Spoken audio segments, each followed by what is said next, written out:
امریکہ میں کئی سالوں سے جعلی ناموں سے مقیم ایک جوڑے کے بارے میں انکشاف ہوا ہے کہ وہ روسی خفیہ ایجنسی کے جی کا ملازم ہے۔ پولیس نے دونوں کو گرفتار کر لیا۔ بین الاقوامی میڈیا رپورٹ کے مطابق امریکہ میں کئی دہائیوں سے جعلی ناموں کے ساتھ رہنے والے ایک جوڑے کو گرفتار کیا گیا ہے۔ جمعے کو گرفتار ہونے والا یہ جوڑا فوت ہو جانے والے بچوں کے چوری کیے گئے ناموں کے ساتھ امریکہ میں مقیم تھا۔ اس جوڑے پر شناخت کی چوری اور حکومت کے خلاف سازش کرنے کا الزام عائد کیا گیا ہے۔ والٹر پرائمروز اور ان کی اہلیہ گیوین موریسن دونوں 1955 میں پیدا ہوئے تھے۔ دستاویزات کے مطابق جوڑے کے گھر کی تلاشی کے دوران روس کی خفیہ ایجنسی کے جی کی وردی میں ملبوس جوڑے کی ایک پرانی تصویر سامنے آئی۔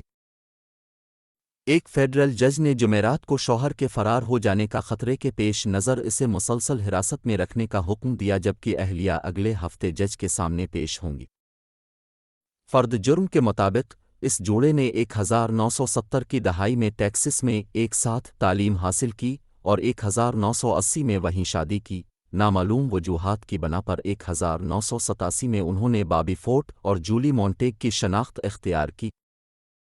یہ برسوں پہلے انتقال کر جانے والے بچوں کے نام تھے جو وہاں قریبی قبرستان میں دفن ہیں۔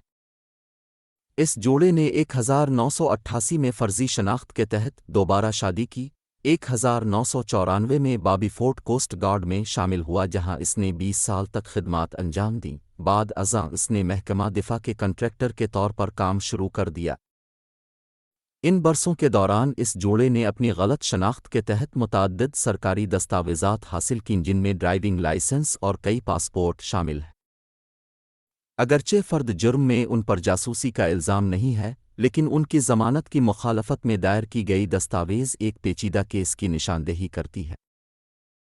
وفاقی پراسیکیوٹر کلیئر کانرس نے کہا کہ ایف بی آئی نے جوڑے کے نام خطوط ضبط کیے ہیں جو بوبی، جولی، والٹر گیوین کے علاوہ بھی کئی ناموں سے حوالہ دیتے ہیں۔ وہ متعدد عرفی نام استعمال کر رہے ہیں۔